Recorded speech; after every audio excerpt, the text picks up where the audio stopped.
ಪುಣ್ಯವುಳ್ಳ ಕಾಲಕ್ಕೆ ಮಣ್ಣು ಹೊನ್ನಾಗುವುದು, ಪುಣ್ಯವುಳ್ಳ ಕಾಲಕ್ಕೆ ಕಲ್ಲು ಶಿಲೆಯಾಗುವುದು, ಪುಣ್ಯವುಳ್ಳ ಕಾಲಕ್ಕೆ ಅಜ್ಞಾನ ಸುಜ್ಞಾನವಾಗುವುದು, ಪುಣ್ಯವುಳ್ಳ ಕಾಲಕ್ಕೆ ಕತ್ತಲು ಬೆಳಕಾಗುವುದು, ಪುಣ್ಯವುಳ್ಳ ಕಾಲಕ್ಕೆ ಗುರುದೇವ ನಿನ್ನ ಆಶೀರ್ವಾದವಿದ್ದರೆ ವಿಷವೂ ಕೂಡ ಅಮೃತವಾಗುವುದಯ್ಯ ಅಂತ ಒಂದು ಅದ್ಭುತವಾದ ವಚನ ಇರ್ತದೆ.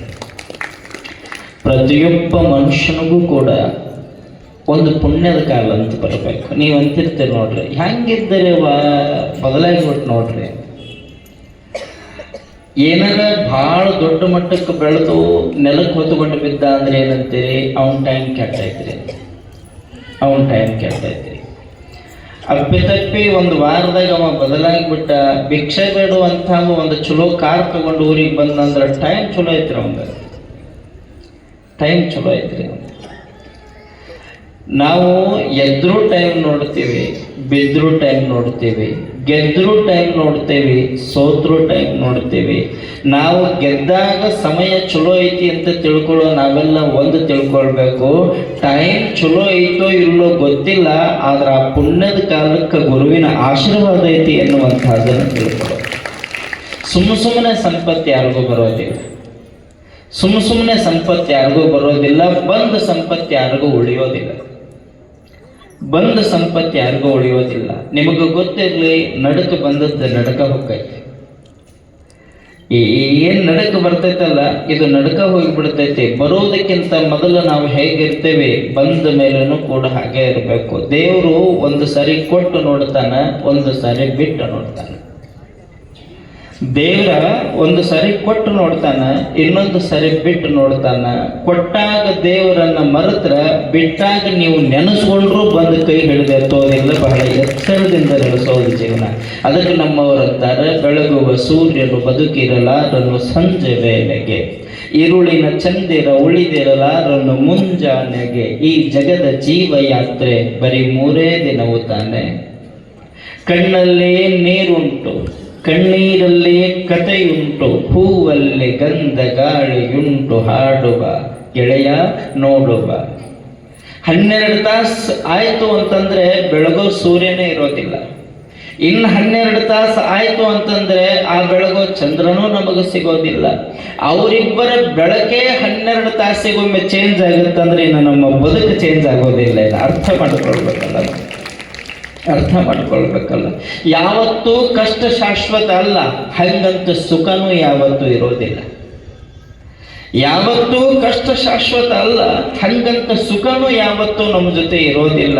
ಒಂದು ತಿಳ್ಕೊಂಡು ಬಿಡಬೇಕು, ಅಪ್ಪಿತಪ್ಪಿ ಇವತ್ತಿನ ಕಾಲಕ್ಕೆ ಏನಾರ ಕಷ್ಟ ಬಂದೈತಿ ಅಂದ್ರೆ, ಇವತ್ತು ಬಹಳ ನೋವು ಬಂದೈತಿ ಅಂದ್ರೆ, ಇವತ್ತು ನಾವು ಕಷ್ಟದಾಗದೀವಿ ಅಂತಂದ್ರೆ ಒಂದು ಕ್ಷಣ ಕಣ್ಣು ಮುಚ್ಚಿ ಧ್ಯಾನ ಮಾಡಬೇಕು. ಮರುಳಾರಾಧ್ಯ, ಇವತ್ತೇನು ಕಷ್ಟ ಐತಿ ಇದು ನನಗಲ್ಲಪ್ಪ, ಇದು ನಿನ್ನ ಪಾದಕ್ಕೆ ಅರ್ಪಣ ಅಂದ್ರೆ ಮುಂಜಾನೆ ಬೆಳಗ್ಗೆ ಹರಿಯೋದ್ರೊಳಗಾಗಿ ಸುಖಕ್ಕೆ ದಾರಿ ನಿಮ್ಮನ್ನು ಹುಡುಕೊಂಡು ಬಂದಿರ್ತೈತಿ. ಮನಸ್ಸುದ್ದಿದ್ದರೆ ಮಾತ್ರ, ಎಲ್ಲರಿಗೂ ಅಲ್ಲ ಅಂತಿರ್ತಾರ ಒಂದಿಷ್ಟು ಮಂದಿ. ಏನು ಮಾಡೋದು ಬಿಟ್ರೆ ನಾವು ಮಾಡೋದು ಮಾಡಿದ್ವಿ, ನೋಡೋದು ನೋಡಿದ್ವಿ, ಎಲ್ಲ ಮಾಡಿದ್ವಿ, ದೇವ್ರು ನಮಗೆ ಕಣ್ಣ ತೆಗಿವಲ್ಲ ಅಂತ. ಇರೋ 2 ಕಣ್ಣು ತೆಗೆದು ಏನು ಮಾಡ್ಬೇಕವ?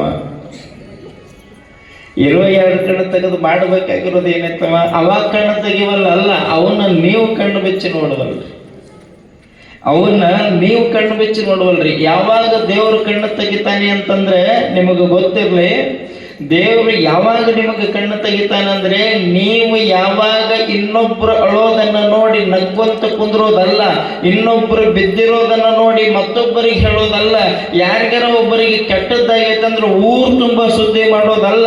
ಅಪ್ಪಿತಪ್ಪಿ ಯಾರಿಗಾರ ಕಷ್ಟ ಬಂದೈತಿ ಅಂದ್ರೆ ಸಾಧ್ಯ ಆದ್ರೆ ಹೋಗಿ ಅವ್ರ ಕಣ್ಣೀರು ಒರೆಸೋ ಕೆಲಸ ಯಾವಾಗ ಮಾಡ್ತೀರಿ ಅವಾಗ ದೇವರು ನಿಮ್ಮ ಕಣ್ಣು ತೆಗಿತಾನೆ, ಅವಾಗ ದೇವ್ರ ನಿಮ್ಮ ಕಣ್ಣು ತೆಗಿತಾನೆ. ಸುಮ್ಮನೆ ತೆಗಿ ಅಂದ್ರೆ ಯಾಕೆ ತೆಗಿತಾನ್ರಿ? ಸುಮ್ಮನೆ ತೆಗಿ ಅಂದ್ರೆ ಯಾಕೆ ತೆಗಿತಾನೆ?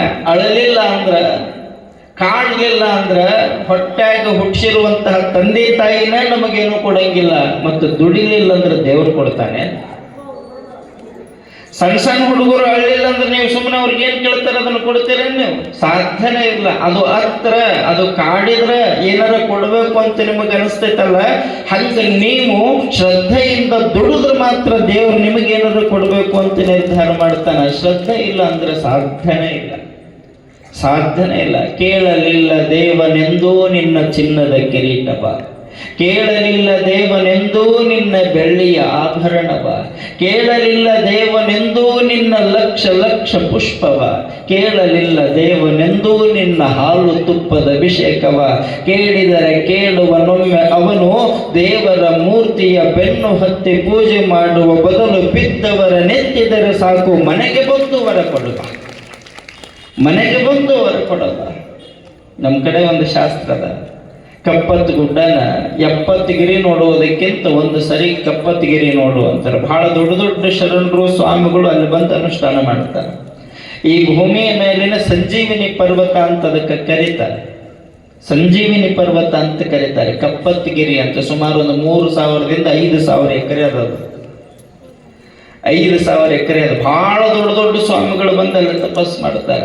ಅಲ್ಲಿ ಒಂದು ಶಾಸ್ತ್ರ ಐತೆ, 70 ಗಿರಿ ಸುತ್ತೋದಕ್ಕಿಂತ ಒಮ್ಮೆ ಕಪ್ಪತ್ತಗಿರಿ ಸುತ್ತಿ ಬಿಡು ಅಂತ. ನಾನು ಮುಂದುವರೆದು ಹೇಳ್ತೇನೆ, ಕಪ್ಪತ್ತಗಿರಿಯನ್ನ 70 ಬಾರಿ ತಿರುಗಿದಡೇನಯ್ಯ, 20 ಮಂದಿಗೆ ಒಪ್ಪತ್ತು ಊಟ ಹಾಕೋದಿಲ್ಲ ಅನ್ನಕ್ಕ. ಹಸದಾವ್ ಒಪ್ಪತ್ತು ಊಟ ಕೊಡ್ಲಾರ್ದಾವ್ ಕಪ್ಪತ್ತು ಗುಡ್ಡಕ್ಕೆ ಬುತ್ತಿ ತಗೊಂಡು ಹೋಗಿ ಊಟ ಮಾಡಿ ಬಂದ್ರೆ ಪ್ರಯೋಜನ ಬಂತು? ಏನು ಪ್ರಯೋಜನ ಐತೆ? ಸಾಧನೆ ಇಲ್ಲ. ನಿಮಗೊಂದು ನೆನಪಿರಲಿ, ನಮಗೆ ಪುಣ್ಯದ ಸಮಯ ಬರಬೇಕು ಅಂದ್ರೆ ನಾವು ಪುಣ್ಯದ ಕೆಲಸ ಮಾಡಿರಬೇಕು. ಏನಾರ ಆಯ್ತು ಅಂದ್ರೆ ನಮ್ಮ ಹಿರಿಯರ ಪುಣ್ಯ ಅಂತೀವಿ, ನಮ್ಮ ಪುಣ್ಯ. ಏನಾರ ಆಯ್ತು ಅಂದ್ರೆ ನಮ್ಮ ಹಿರಿಯರ ಪುಣ್ಯ ಅಂತೀವಿ, ನಮ್ಮ ಪುಣ್ಯ. ಮುಳುಗುಂದದ ಬಾಲಿಯಲ್ಲಿ ಮಹಂತ ಶಿವಯೋಗಿಗಳು ಎಷ್ಟು ಅದ್ಭುತವಾಗಿ ಹೇಳ್ತಾರೆ ನಿಮಗೆ ಗೊತ್ತಿರಬೇಕು. ಹಿಂದಿನ ಪುಣ್ಯವನ್ನು ಇಂದುಂಡುಡಬೇಕಾತ್ಮ, ಇಂದಿನ ಪುಣ್ಯವನ್ನು ಮುಂದುಂಡುಡಬೇಕಾತ್ಮ. ಹರಪೂಜೆ ಗುರು ಸೇವೆ ವರ ಪುಣ್ಯವಿಲ್ಲದೆ ಬರಿದೇ ಸುಖ ಭೋಗವು ದೊರಕುವುದುಂಟೆ ಆತ್ಮ. ಹರಪೂಜೆ ಮಾಡಲಿಲ್ಲ, ಗುರು ಸೇವೆ ಮಾಡಲಿಲ್ಲ, ಹೇಳ್ತಾರಲ್ಲ, ಎಂಥ ಮಾನವ ಜನ್ಮ ಏನು ಕೆಡಿಸಿ ಬಿಟ್ಟಿರಪ್ಪ, ಇಂಥ ಜನ್ಮ ಸಿಕ್ಕಿತೆನ್ನೋ ಕೇಳಿರಪ್ಪಯ್ಯ. ಸಾಧು ಸಂತರ ಸಂಘವಿಲ್ಲ, ಕುಂದುಹರನ ಜ್ಞಾನವಿಲ್ಲ, ಭ್ರಾಂತಿ ಸಂಸಾರಕ್ಕೆ ಬಿದ್ದು ಕೆಟ್ಟಿರಪ್ಪಯ್ಯ. ಮುಂದೆ ಹೇಳ್ತಾರವರು, ಕಾಲ ಯಮರು ಬಂದು ನಿನ್ನ ಕಾಲ ಹಿಡಿದು ಎಳೆಯುವಾಗ ತಾಳಂದರೆ ಹೆಂಗ ತಾಳೋನಪ್ಪಯ್ಯ. ಮಾಡು ಮಟ್ಟ ಮಾಡಿ ವಯಸ್ಸಿದ್ದಾಗ ಉರಿದು, ಐಶ್ವರ್ಯ ಇದ್ದಾಗ ಮೆರೆದು, ಸಾಕನ್ನ ಮಟ್ಟ ಮಾತಾಡಿ ಆಮೇಲೆ ದೇವ್ರ ಹತ್ರ ಹೋಗಿ ದೇವರ ನನ್ನ ಕಡೆ ತೆಗೆದು ನೋಡಂದ್ರೆ ನೋಡ್ತಾನೆ, ಹಿಂದಲ್ದು ನೋಡ್ತಿರ್ತಾನವ, ಹಿಂದಲ್ದು ನೋಡ್ತಿರ್ತಾನೆ. ಒಂದು ಘಟನೆ ಹೇಳಿ ಪುರಾಣಕ್ಕೆ ಬರ್ತೇನೆ ನಿಮಗೆ. ದೇವ್ರ ಒಲಮೆ ಹೆಂಗಿರ್ತೈತಿ, ಯಾವಾಗ ಆಕೈತಿ ಅಂದ್ರೆ, ಒಂದು ಊರು, ಆ ಊರೊಳಗೆ ಒಬ್ಬರು ತಾಯಿ ಮಗ. ಆಕೆ ಗಂಡ ಅವತ್ತಿನ ಕಾಲಕ್ಕೆ ಊರಿಗೆ ನಾಯಕ ಇದ್ದ. ಯಾವಾಗ ಈ ಗಂಡು ಮಗು ಹುಟ್ಟತಲ್ಲ, ಅವಂಗ ಅವತ್ತಿನ ಕಾಲಕ್ಕೆ ಒಂದಷ್ಟು ಸಮಸ್ಯೆ ಬಂದು ತೀರಿ ಹೋದ. ಅವ ನಾಯಕಿದ್ದಾಗ ಇಡೀ ಊರು ಮಂದಿ ಅವನ ಹಿಂದಿದ್ರು. ಯಾವಾಗ ಅವ ತೀರಿ ಹೋದ್ನಲ್ಲ, ಅವ್ರದ್ದು ಇಟ್ಟು ಆಸ್ತಿ ಬಿಡೋದು ಕಸ್ಕೊಂಡು ಅವ್ರನ್ನ ಊರು ಬಿಟ್ಟು ಹೊರಗೆ ಹಾಕ್ಬಿಟ್ರು. ಊರು ಬಿಟ್ಟು ಹೊರಗೆ ಹಾಕ್ಬಿಟ್ರು. ನಮ್ಮ ಮಂದಿ ಸುಖ ಇದ್ದಾಗ ಎಲ್ಲರೂ ನಮ್ಮ ಜೊತೆ ಇರ್ತಾರೆ. ಸ್ವಲ್ಪ ಏನಾರ ಕಷ್ಟ ಬಂತು ಯಾರೂ ಇರಂಗಿಲ್ಲ ನಮ್ಮ ಜೊತೆ. 3 ಅಂತಸ್ತಿನ ಮನೆ ಕಟ್ರಿ, ಓಪನಿಂಗಿಗೆ ಬಂದವರೆಲ್ಲ ಹೇಳ್ತಿರ್ತಾರೆ, ನಮ್ಮ ಹುಡುಗ, ನಮ್ಮ ಹುಡುಗಿ, ನಮ್ಮ ಮಗಳ, ನಮ್ಮ ಮಗ, ನಮ್ಮ ಅಳಿಯ, ನಮ್ಮವ ಎದಕ್ಕೆ ಮನೆ ಕಟ್ಟಿದ್ದಕ್ಕೆ. ಅದ ಯಾರ ಬ್ಯಾಂಕ್ನವ್ರು ಬಂದು ಆ ಮನೆ ಬಿಟ್ಟು ಹೊರಗೆ ಹಾಕಿ ಮನೆ ಒತ್ತಿ ಇಟ್ಕೊಂಡ್ರು ಅಂದ್ರೆ ನಂಗೆ ಸಂಬಂಧ ಇಲ್ರಿ. ಅವ ಯಾರೇನು, ಅವ ಯಾರೇನು. ಗೆದ್ರ ಆಡಕ್ ಬಂದಿನಂತಾವ, ಸೋತ್ರ ನೋಡಕ್ ಬಂದಿನಂತಾವ. ಬದುಕು ಹಿಂಗೈತಲ್ಲ, ನಿಮಗೊಂದು ಗೊತ್ತಿರಲಿ, ಮಣ್ಣು ಬಾರದು, ಮಡದಿ ಬಾರದು, ತಾಮ್ರ ನಾಣ್ಯದ ಚಿನ್ನ ಬಾರವು, ಮುನ್ನ ಮಾಡಿದ ಕರ್ಮ ನಿನ್ನದು. ಗೋವಿಂದ, ನಾನಿನ ಪಾದಕ್ಕೆ ಬಿದ್ದೆನಲ್ಲ, ನನ್ನ ಜೊತೆ ಯಾವುದೂ ಬರಲಿಲ್ಲ. ಗಳಿಸಿದ ಮಣ್ಣು ಬರಲಿಲ್ಲ, ಗಳಿಸಿದ ರೊಕ್ಕ ಬರಲಿಲ್ಲ, ಗಳಿಸಿದ ಬಿಲ್ಡಿಂಗ್ ಬರಲಿಲ್ಲ, ಗಳಿಸಿದ ಅಧಿಕಾರ ಬರಲಿಲ್ಲ, ಗಳಿಸಿದ ಸಂಪತ್ತು ಬರಲಿಲ್ಲ. ಏನು ಹೇಳೋದು ಕರ್ಮ. 1 ರೂಪಾಯಿನ ಕಿಸೆದಾಗ ಇಟ್ಕೊಂಡು ಹೋಗಕ್ಕಾಗ್ಲಿಲ್ಲ. ಆದ್ರೆ ಯಾವಾಗ ನೀನು ಪ್ರಾರ್ಥನೆ ಮಾಡಿದ್ನಲ್ಲ, ಆ ಪ್ರಾರ್ಥನೆ ಮಾತ್ರ ನನ್ನ ಜೊತೆ ಬಂತು, ನಿನ್ನ ಪಾದ ಸೇರುವಂಗ ಮಾಡಿತು ಅಂತ ಏನು ಅವ್ರು ಹೇಳ್ಕೊಂಡು ಬಂದ್ರಲ್ಲ. ಇಲ್ಲೂ ಹಂಗಾಯ್ತು, ಇಲ್ಲೂ ಹಂಗಾಯ್ತು. ಅವ ನಾಯಕಿರು ಮಟ್ಟ ಎಲ್ಲರೂ ಬೆಳೆದ, ಎಲ್ಲರೂ ಅವ್ರು ಹಿಂದಿದ್ರು, ಊಟ ಮಾಡಿದ್ರು. ಯಾವಾಗ ಸತ್ತು ಹೋದ, ಆವಾಗ ಆ ತಾಯಿ ಮಗನ ಊರು ಹೊರಗೆ ಹಾಕಿದ್ರು. ಇಲ್ಲ ಸಲ್ಲದ ಅಪವಾದ ಹೊರಿಸಿದ್ರು. ಹೋಗಲ್ ಬಿಡು ನಮ್ಮ ಕರ್ಮ ಅಂತ ಆ ಊರು ಬಿಟ್ಟು ಹೊರಗೆ ಒಂದು ಗುಡಿಸಲ ಕಟ್ಕೊಂಡು ಆ ಗುಡಿಸಲ್ದಾಗಿತ್ತು ಹೆಣ್ಮಗಳು. ತವ್ರ ಮನೆಯವ್ರು ಬರಲಿಲ್ಲ, ನಡ್ಕೊಂಡವ್ರು ಬರಲಿಲ್ಲ, ಅವ್ರ ಮನೆಯಾಗ ಉಂಡವ್ರು ಬರಲಿಲ್ಲ, ಯಾರೂ ಬಂದು ಕೈ ಹಿಡಿದವ್ರನ್ನ ಉದ್ಧಾರ ಮಾಡಲಿಲ್ಲ. ಯಾರೂ ಬಂದು ಕೈ ಹಿಡಿದವ್ರನ್ನ ಉದ್ಧಾರ ಮಾಡಲಿಲ್ಲ. ಆ ಹೆಣ್ಮಗಳು ದಿನನಿತ್ಯದ ಜೀವನ ಮಗನ ಓದಿಸಿ ಶಾಲೆ ಕಲಿಸ್ಬೇಕಲ್ಲ, ಏನು ಮಾಡಬೇಕು ಅಂತ ಆ ಊರಾಗ ಒಬ್ಬ ಸಾಹುಕಾರರ ಮನೆಗೆ ಕೆಲಸಕ್ಕೆ ಹೋದ್ರ ಅವ ಅಂದ, ನಿನ್ನನ್ನು ಊರು ಹೊರಗೆ ಇಟ್ಕೊಂಡಿದ್ದ ಚಲೋ, ಅಪ್ಪಿತಪ್ಪಿ ಊರೊಳಗೆ ಬರೋಕ್ಕೆ ಪ್ರಯತ್ನ ಮಾಡಿದಿ ಅಂತಂದ್ರೆ ಮತ್ತೆ ನೀನು ಊರನ್ನು ಬಿಡಿಸ್ಬೇಕಾಗತ್ತೆ ನೋಡಂದವ. ದಾರಿ ಹಿಡಿದು ಹೊಲಕ್ಕೆ ಹೋಗೋರು ಬರೋ ಹೆಣ್ಮಕ್ಳನ್ನ ಕೇಳ್ತಿದ್ರಂತೆ ಅವ, ನಾನು ಬರ್ತೇನೆ, ನಿಮಗೆ ಕೂಲಿ ಜಾಸ್ತಿ ತಗೋರಿ, ನನಗೆ ಕಡಿಮೆ ಕೊಡ್ರಿ, ನನ್ನ ಮಗನ ಉದ್ಧಾರ ಮಾಡ್ತೇನೆ, ನನ್ನ ಮಗ ಶಾಲೆ ಕಲಿಸ್ತೇನೆ. ಇಲ್ಲ ಸಲ್ಲದ ಅಪವಾದ ಹೊರಿಸಿದ್ರು, ಕಳ್ಳತನ ಹೊರಿಸಿದ್ರು, ಊರು ಹೊರಗಿಟ್ರು, ಒಬ್ರು ಕರ್ಕೊಂಡು ಹೋಗ್ಲಿಲ್ಲ. ಆ ಊರಿಂದ 3 ಕಿಲೋಮೀಟರ್ ಹೋಗ್ಬೇಕಾಗಿತ್ತು. ಆ ಊರಾಗ ಒಬ್ಬರು ಮನೆಯೊಳಗ ಕಸ ತೊಳೆಯೋದು, ಕಸ ಗುಡಿಸೋದು, ಬಾಂಡೆ ಸಾಮಾನು ಹುಡುಗೋದು, ಈ ಎಲ್ಲ ಕೆಲಸ ಮಾಡಿ ಅವ್ರು ಕೊಟ್ಟದ್ದೊಂದು ರೊಟ್ಟಿ ತಗೊಂಬಂದು ಮನ್ಯಾಗ ಕೊಡ್ತಿದ್ಲು, ತಿನ್ನಿಸ್ತಿದ್ಲು. ಹಿಂಗೆ ನಡೀತು. ಕಷ್ಟದಾಗಂತೂ ಯಾರೂ ಬರಲಿಲ್ಲ. ಏನೋ ಹೊಟ್ಟಿ ಪಾಟಿಗೆ ಮಗನ ಬೆಳೆಸಕತ್ತಿದ್ಲು, ಶಾಲೆಗೆ ಹಚ್ಕೊಳ್ಳಿಲ್ಲ ರೊಕ್ಕಿಲ್ಲದಕ್ಕೆ. ಅವತ್ತಿನ ಕಾಲಕ್ಕೆ ಈಗ ನಂಗೆ ಗೌರ್ಮೆಂಟ್ ಶಾಲೆ ಇದ್ರೆ ಯಾರು ಹೋಗ್ತಿದ್ರು, ಆವಾಗ ಗೌಟಿ ಶಾಲೆಗಳು ಅವರು ಹಚ್ಕೊಳ್ಳಿಲ್ಲ. ಮಗ ಮನೆಯಾಗ ಬೆಳೆಯಕತ್ತು, ತಾಯಿ ಇನ್ನೊಬ್ಬರ ಮನೆಯಾಗ ಮುಸುರಿ ತೊಳೆಯಕತ್ತಿದ್ಲು. ಸ್ವಲ್ಪ ದಿವಸ ಆಯ್ತು, ಆ ಊರಿಗೆ ಒಬ್ಬರು ಸ್ವಾಮಿಗಳು ಬಂದರು ನೋಡ್ರಿ. ಆ ಸ್ವಾಮಿಗಳು ಹೋಗೋದನ್ನ ಈ ಹುಡುಗ ನೋಡ್ತಿ, ತಾಯಿ ಮಗ ನೋಡಿದ್ರು, ಬೆನ್ನು ಹತ್ತಿತ್ತು. ಅವ್ರು ಏನು ಮಾಡ್ತಾರಂತ ನೋಡಕತ್ತಿದ. ಅವರು ದೊಡ್ಡ ಮನೆಗೆ ಹೋದ್ರು. ಆ ಮನೆಯೊಳಗೆ ಪೂಜೆ ಇತ್ತು, ಇಷ್ಟಲಿಂಗ ಪೂಜೆ, ಸ್ನಾನ ಮಾಡಿ ಮಾಡ್ಕೊಳಕತ್ತಿದ್ರು. ಈ ಹುಡುಗ ಹೊರಗೆ ನಿಂತದನ್ನು ನೋಡಕತ್ತಿತ್ತು. ಇದು ಭಾಳ ಚಲೋ ಐತಲ್ಲಿ ಇವ್ರು ಮಾಡೋದು. ಇವ್ರು ಲಿಂಗ ಪೂಜೆ ಮಾಡೋದು ಭಾಳ ಆನಂದ ಐತಲ್ಲ. ಇವ್ರು ನಮ್ಮ ಮನೆಗೂ ಕರ್ಕೊಂಡು ಹೋಗ್ಬೇಕಂತ ನಾವ ಗುಡಿಸೋದಾಗಿತ್ತ. ಹಾಸಾಕ ಒಂದು ಚಾಪಿಲ್ಲ, ಕುಂದ್ರು ಸಾಕು ಒಂದು ಮಣಿ ಇಲ್ಲ, ಅವ್ರಿಗೆ ಊಟ ಮಾಡ್ಸಕ್ ತಾವ ಇನ್ನೊಬ್ಬರ ಮನೆ ಮುಸುರಿ ತಿಕ್ಕಿ ಅವ್ರು ಕೊಟ್ಟದ್ದು ತೊಗೊಂಡು ಬಂದು ತಿನ್ನೋ ಕಾಲದಾಗ ಇವ್ರು ನಮ್ಮ ಮನೆಗೆ ಕರ್ಕೊಂಡು ಹೋಗ್ಬೇಕಂತ ಅನಿಸ್ತಂತ. ಆ ಹುಡುಗ ಮನೆಗೆ ಕರ್ಕೊಂಡು ಹೋಗ್ಬೇಕು ವಿಚಾರ ಮಾಡ್ದ. ಆ ಹುಡುಗ ಸೀದಾ ಓಡಿ ಬಂದ. ಅವ್ರವನ್ ಕೇಳ್ದವ, ಏನು ಅಲ್ಲೊಬ್ರು ಸ್ವಾಮಿಗಳು ದೊಡ್ಡವ್ರ ಮನೆಗೆ ಬಂದಿದ್ರು, ಅವ್ರು ಪೂಜೆ ಭಾಳ ಚಲೋ ಮಾಡಿದ್ರು, ಅವ್ರು ನಮ್ಮ ಮನೆಗೂ ಕರ್ಕೊಂಡು ಬರ್ಲೇನೋ ಅಂತ. ಆಕೆ ಅಂತಾಳೆ, ನಮ್ಮಂಥವ್ರ ಮನೆಗೆ ಬರಂಗಿಲ್ಲ, ಅವರು ದೊಡ್ಡ ಮನೆಗೆ ಹೋಗ್ತಾರಪ್ಪ, ಅವ್ರನ್ನ ಕರೆಯಕ್ಕೆ ಹೋಗ್ಬೇಡ, ದೂರಿದ್ದ ನಮಸ್ಕಾರ ಮಾಡಿ ಸರೋದು ಬಿಡು ಅಂದ್ರು. ಆಕೆ ಗೊತ್ತಿತ್ತು ನನ್ನ ಹಾಸಿಗೆ ಎಷ್ಟೈತಿ ಅಂತ. ನಮ್ಮ ಮನೆಗೆ ಅವ್ರು ಬರಂಗಿಲ್ಲ. ಆಶ್ಚರ್ಯ ನಿಮ್ಗೆ ಹೇಳ್ತೀನಿ ತಾಯಿ, ಆ ಹುಡುಗನ ತಲೆ ಕಟ್ಟಿಯಾಕತ್ತು. ನಮ್ಮಂಥವ್ರ ಮನೆಗೆ ಬರಂಗಿಲ್ಲ ಅಂದ್ರೆ ನಾವೇನು ಪಾಪ ಮಾಡೇವಿ? ಯಾಕೆ ಬರಂಗಿಲ್ಲ ಅವರು? ವಿಚಾರ ಮಾಡಿದ. ಮಾರನೇ ದಿವಸ ಇನ್ನೊಂದು ಮನೆಗೆ ಹೊಂಟಿದ್ರು ಅವರು. ಇವಾಗ ಹೋಗಿ 2 ಕೈ ಹಿಂಗೆ ಮಾಡಿ ಆಟ ನಿಂತ. ಯಾಕಪ್ಪ ಅಂದ್ರು ಅವರು, ನೀವು ನಮ್ಮಂಥವ್ರ ಮನೆಗೆ ಬರಂಗಿಲ್ಲ ಅಂತ. ಹೌದ್ರಿ ಅಂದವ ಸೀದಾ. ನೀವು ಆ ಹುಡುಗ ಏನೂ ಗೊತ್ತಿಲ್ರಿ, ತೀರಾ ಮುಗ್ಧ. ನಮ್ಮಂಥವ್ರ ಮನೆಗೆ ನೀವು ಬರಂಗಿಲ್ಲ ಅಂತ. ಹೌದ್ರಿ ಅಂದ. ನಿಮ್ಮಂಥವ್ರು ಅಂದ್ರ ಅಂತ ಕೇಳಿದ್ರು ಅವರು. ಏನೂ ಗೊತ್ತಿಲ್ರಿ, ನಮ್ಮಂಥವ್ರು ನಿಮ್ಮಂಥವ್ರು ಗೊತ್ತಿಲ್ಲ, ಒಟ್ಟು ನಮ್ಮಂಥವ್ರ ಮನೆಗೆ ನೀವು ಬರಂಗಿಲ್ಲ ಅಂತ. ಹೌದಾ ಅಂದ. ಗುರುಗಳು ಹೇಳಿದ್ರು. ಯಾರು ಹೇಳಿದ್ರು? ನಮ್ಮವ್ರು ಹೇಳಿದ್ರು. ಏನು ಹೇಳಿದ್ಲು? ನಮ್ಮಂಥವ್ರ ಮನೆಗೆ ಬರಂಗಿಲ್ಲ. ನಿಮ್ಮ ಮನೆ ಎಲ್ಲೈತಿ ಅಂತ ಕೇಳಿದ್ರು. ಊರು ಹೊರಗೆ ಒಂದು ಗುಡಿಸಲು ಐತಿ, ಆ ಗುಡಿಸಲ್ನಾಗ ನಾವದೇವಿ. ಮತ್ತು ನೀವು ಬೇರೆ ದೊಡ್ಡ ಮನೆಗೆ ಎಟ್ಟ ಹೋಗ್ತಿರಂತ, ನಮ್ಮ ಮನೆಗೆ ಬರಂಗಿಲ್ಲ ಅಂತ. ಹೌದಾ ಅಂತ ಕೇಳಿದಾಗ ಗುರುಗಳು ಅಂದರು, ತಮ್ಮ, ನಾನು ಮನೆ ಬಿಲ್ಡಿಂಗ್ ನೋಡಿ ಬರಂಗಿಲ್ಲೋ, ಕರೆಯೋರು ಮನಸ್ಸು ನೋಡಿ ಬರ್ತೀನಿ. ಮನೆ ಕಟ್ಟಡ ನೋಡಿ ಬರವಲ್ಲ, ಕರೆಯೋರು ಮನಸ್ಸು ನೋಡಿ ಬರ್ತೀನಿ. ಯಾರು ಹೇಳಿದ್ರೆ ನನಗಂತಂದಾಗ ಹಿಂಗಂತ. ಈಗೇನು ಇಲ್ಲಪ್ಪ, ನಾನು ನಿಮ್ಮಂಥವ್ರು ಅಂಥವ್ರು ಇಂಥವ್ರು ಅಂತ ಗೊತ್ತಿಲ್ಲ. ನನಗೆ ಯಾರು ಬಂದು ಭಿನ್ನ ಹಾಕ್ತಾರ, ಮನೆಗೆ ಬರ್ರಿ ದಯಮಾಡಿಸ್ರಿ ಅಂತಾರೆ, ಎಲ್ಲರ ಮನೆಗೂ ಬರ್ತೀನಿ ಅಂದ್ರು. ನಾಳೆಗೆ ನಮ್ಮ ಮನೆಗೆ ಬರ್ರಿ ಅಂದವ. ಹಿಂಗಲ್ಲೋ ಕರೆಯೋದು ಅಂದ್ರು. ನಮ್ಮವ್ ಹೇಳ್ಯಾಳ, ನಿಮ್ಮನ್ನು ದೂರಿಂದ ನಮಸ್ಕಾರ ಮಾಡ್ಬೇಕಂತ, ನಿಮಗೆ ಸಾಷ್ಟಾಂಗ ಹಾಕ್ತೀನಿ, ಒಟ್ಟು ನಮ್ಮ ಮನೆಗೆ ನಾಳೆಗೆ ಬರಬೇಕು ನೀವು. ಗುರುಗಳಾಯ್ತು, ನಾ ಬರ್ತೀನಿ. ಮನೆಗೆ ಬಂದು ವಿಚಾರ ಮಾಡಿದವ, ಪಿತಪ್ಪ ಅವಾಗ ಗುರುಗಳಿಗೆ ಬರಕ್ಕೆ ಹೇಳಿನಿ ಅಂತ ಹೇಳಿನಿ ಅಂದ್ರೆ ಆಕೆ ಬ್ಯಾಡ ಅಂತಾಳ ಅಂತ ಹೇಳಿ ಅವ್ರವ್ಗೆ ಹೇಳೇ ಇಲ್ಲ. ಮಗ ಅವ್ರವ್ಗೆ ಹೇಳೇ ಇಲ್ಲ. ಯಾವ ನಾಳೆ ನೀ ಕೆಲ್ಸಕ್ಕೆ ಹೋಗ್ಬೇಡ ಅಂದ. ಯಾಕತ್ತಮ್ಮ ಅಂದ್ರು. ಒಟ್ಟು ಹೋಗ್ಬೇಡಿ ಅಂತ. ಯಾಕತ್ತಮ್ಮ ಹೋಗ್ಬೇಡ, ನನಗೆ ಹೆದರಿಕೆ ಬರ್ತೈತಿ, ನಾ ಮನೆಯಾಗ ಇರ್ತೀನಿ ಅಂದವ. ಇಷ್ಟು ದಿವಸ ಬರಲಾರ್ದ ಹೆದರಿಕೆ ನಾಳೆಗೆ ಯಾಕೆ ಬರ್ತೈತಿ ಅಂದ್ರೆ, ನೀವು ಹೋದಂದ್ರೆ ನಾನು ಬಾವಿಗೆ ಬೀಳ್ತೀನಿ ನೋಡ್ರ. ನೀವು ಹೋಗಿ ಅಂದ್ರೆ ನಾ ಬಾವಿಗೆ ಬೀಳ್ತೀನಿ, ಎಲ್ಲಿ ಹುಡುಗರು ಕಳ್ಕೊತೀನಿ ಅಂತ ಹೇಳಿ, ಆಯ್ತು ಬಿಡಪ್ಪ ಹೋಗಲ್ಲ ಅಂತ ಮನೆಯಾಗಿದ್ಲು.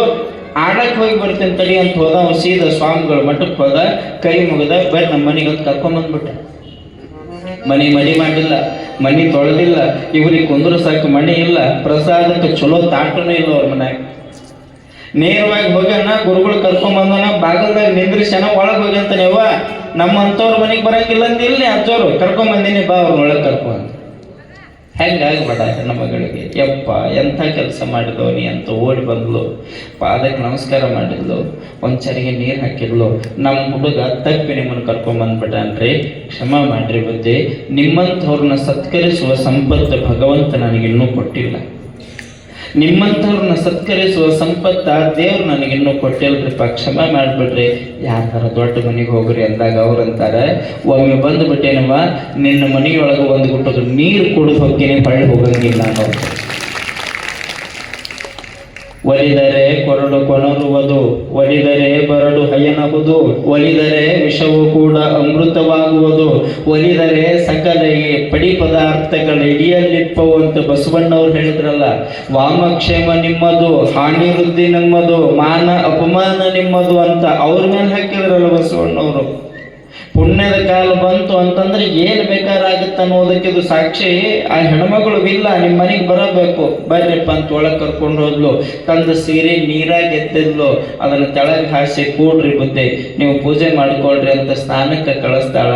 ಬಚ್ಚಲಕ್ಕೆ ಗ್ವಾಡಿ ಕಟ್ಟಾಳ, ಹಿಂಗೆ ಕಟ್ಗಿದು ಲಕ್ಕಿ ಬರ್ಲಿಂದು, ಮ್ಯಾಲೂ ನೆಳಿಲ್ಲ, ಹೊರಗೂ ಶುಭ್ರ ಇಲ್ಲ. ಅವರು ಸ್ನಾನ ಮಾಡೋದು ಮಂದಿ ನೋಡಿದ್ರೆ ತಪ್ಪು ತಿಳ್ಕೊತಾರ ಬಾ ಅಂತ ತನ್ನ ಸೀರೆನ ಅದಕ್ಕೆ ಕಟ್ಟಿದ್ರು. ಪಾಪ ಸ್ನಾನ ಮಾಡ್ರಿ ಬುದ್ಧಿ, ಪೂಜೆ ಮಾಡ್ರಿ ಅಂತ ಅವ್ರನ್ನ ಕುಂದಿರಿಸಿ ಪ್ರಸಾದ ಮಾಡ್ಬೇಕಲ್ಲ. ಮನ್ಯಾಗ ಏನೂ ಇಲ್ಲ, ಕೆಲಸಕ್ಕೆ ಹೋಗಿದ್ರೆ ಅವ್ರು ಕೊಡ್ತಿದ್ರು.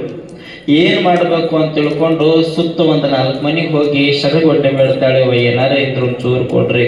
ದೊಡ್ಡ ಗುರುಗಳು ಮನೆಗೆ ಬಂದಾರ, ಸ್ವಲ್ಪ ಪ್ರಸಾದ ಮಾಡಿಸ್ತೀನಿ ಅಂದ್ರೆ ಅವ್ರು ಅಂದಾರ, ಹಾಸಿಗಿದ್ದಟ್ಟು ಕಾಲು ಚಾಚಬೇಕು, ಒಣ ದಿಮಾಕ ಯಾಕೆ ಮಾಡಬೇಕು? ಹಾಸಿಗಿದ್ದಷ್ಟು ಕಾಲು ಚಾಚಬೇಕು, ಒಣ ದಿಮಾಕ ಮಾಡಂತ ಯಾರು ಹೇಳಿದ್ರು ನನಗೆ? ಬೇಕಾಗಿತ್ತ ನಿನಗಿದ್ದಲ್ಲ, ಹೋಗ್ ನಿನಗೆ ಅರಿವಿಗೆ ಬರಲಿ ಅಂತ ಬೈಯೋರು ಬೈದ್ರು, ಅನ್ನೋರು ಅಂದರು.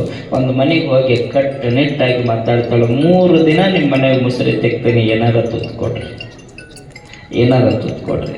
ನೀವೇನು ಬೈದೇರಿ ಇಷ್ಟು ನನಗಿರಲಿ, ಆದ್ರೆ ಮನೆಗೆ ಬಂದು ಗುರುಗಳಿಗೆ ತುತ್ತು ಪ್ರಸಾದ ಆಗಬೇಕು, ಕೊಡ್ರಿ ಅಂದ್ಲು. ಯಾರೂ ಕೊಡಲಿಲ್ಲ ತಾಯಿ.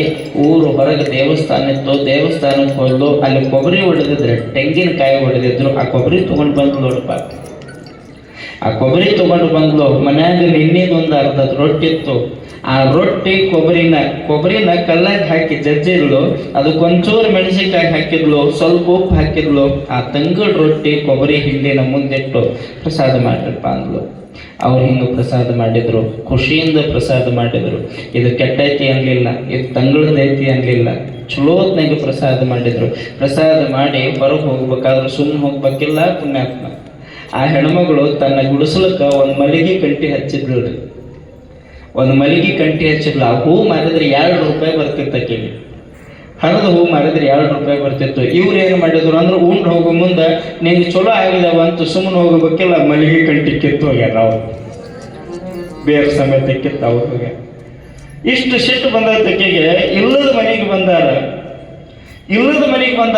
ಏನ 2 ರೂಪಾಯಿ ನಾನು ಹೊಟ್ಟಿ ಪಾಡಿ ನಡೀತಿತ್ತು, ಅದನ್ನು ಕಿತ್ತು ಹೋಗ್ಯಾರಲ್ಲ, ತಪ್ಪು ಅವ್ರದಲ್ಲ. ಕರ್ಕೊಂಡು ಬಂದವನು ಹೊಡಿಬೇಕಂತ ಮಗನ ಹಿಡ್ಕೊಂಡು ಕಟ್ಟಿಗೆ ತಗೊಂಡು ಬೆನ್ನು ಹೊಡೆದ್ಲು. ಯಾಕೆ ಹೊಡಿತಿದ್ರು ನೋಡಿ, ನೀ ಕರ್ಕೊಂಡು ಬಂದು ಸ್ವಾಮಿ ಏನು ಮಾಡ್ಯಾರ, ನೋಡ, ಅದನ್ನ ಕಿತ್ತು ಹೋಗಿಬಿಟ್ಟಾರ. ಈಗ ಹೊಳೆ ಅದು ಹತ್ತಂಗಿಲ್ಲ, ಅದು ಹೂ ಬಿಡಂಗಿಲ್ಲ. ಎಷ್ಟು ಕಷ್ಟ ಪಡ್ಬೇಕು ನಾನು, ಇಂಥದ ಮಾಡ್ತೀನಿ, ಇನ್ನೊಂದು ಕರ್ಕೊಂಬರ್ತಿ ಅನ್ನೋದು ಹೊಡೆಯೋದು. ನಿಮಗೆ ಹೇಳ್ತೀನಿ ತಾಯಿ, ಹೊಡೆಸ್ಕೊಂಡು ಹುಡುಗ ಶಿಷ್ಟ ಹೆಂಗೆ ಬಂದಿತ್ತಲ್ಲ, ಯಾವ ಕಟ್ಟಿಗೆ ತೊಗೊಂಡು ಹುಡುಗನ ಹೊಡೆದಿದ್ದು ಅದ ಕಟ್ಟಿಗೆ ತೊಗೊಂಡು ಮಠಕ್ಕೆ ಬಂದನವ. ಅಜ್ಜರ ಹೊರಗೆ ಬರ್ರಿ ನೀವು,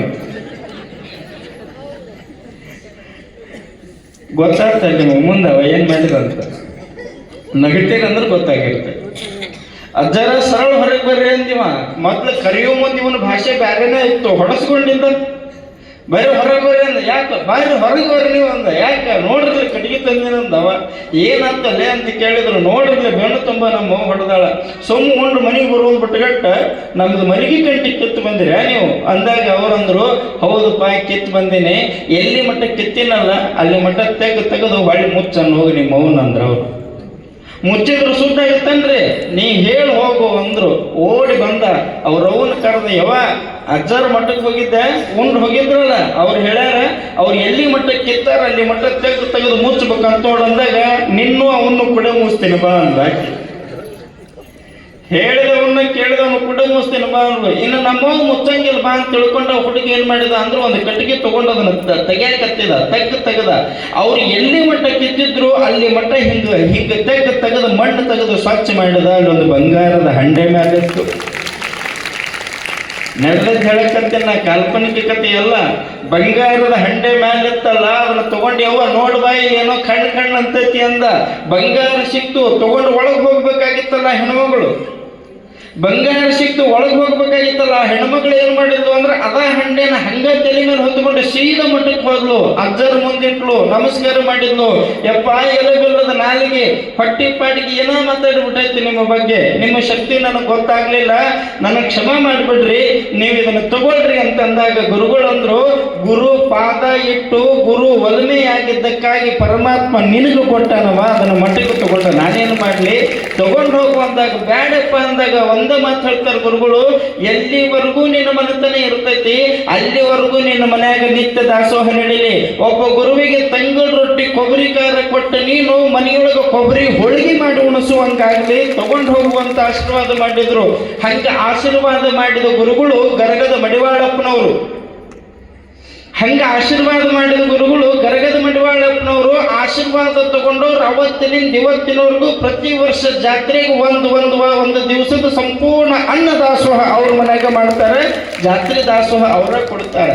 ನಿಮಗೆ ಯಾಕೆ ಮಾತು ಹೇಳಿದ್ನಿ ಅಂದ್ರೆ, ಗುರು ಒಲ್ಲದ್ರೆ, ಗುರು ಏನಾರು ಕೊಡಬೇಕು ಅಂತ ನಿರ್ಧಾರ ಮಾಡಿದ್ರೆ ಯಾವುದಕ್ಕೂ ಹಿಂದೆ ನೋಡಂಗಿಲ್ಲ, ಎಲ್ಲವನ್ನು ಕೊಡ್ತಾನೆ ಎನ್ನುವಂತಹ ವಿಚಾರ ತಮಗೆ ತಿಳಿಸಿ, ಮುಗ್ಧ ಸಂಗಮೇಶನೂ ಕೂಡ, ನಮ್ಮ ಚರಿತ್ರ ನಾಯಕ ಸಂಗಮೇಶನೂ ಕೂಡ ಕಷ್ಟ ಅಂತ ಬಂದವರಿಗೆ ಹೆಂಗೆ ಆಶೀರ್ವಾದ ಮಾಡಿದ ಅನ್ನೋ ವಿಚಾರನ ನಾವು ನೀವೆಲ್ಲ ಪುರಾಣ ಓದಿದ ಮೇಲೆ ನೋಡೋಣ. ಕೊಟ್ಟರೆ ಹೋಯಿತೆಂಬ ಗುಣ